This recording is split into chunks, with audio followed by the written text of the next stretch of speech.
If you've been seeing everyone talk about the new indie hit Schedule 1 and you want to play it on your PC, you're in the right place. In the next couple of minutes, I'm going to show you exactly how to download it, whether you want the free sample or the full version, quickly and safely. Let's get straight into it.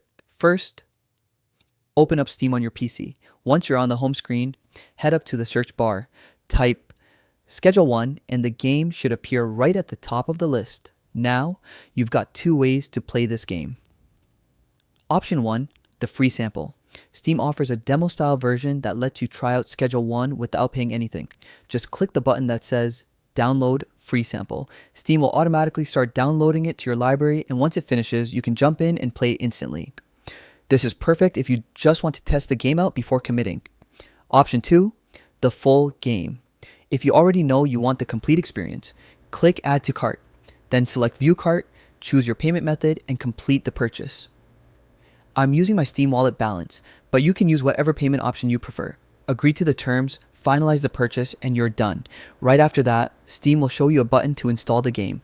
Click it, choose the drive where you want Schedule 1 to be installed, and hit install again. The download time will depend on your internet speed, but once it finishes, you're ready to play as long as you want. That's all there is to it. Quick, simple, and straightforward. If this helped you get Schedule 1 up and running, make sure to stick around for more easy guides just like this. Thanks for watching and enjoy the game.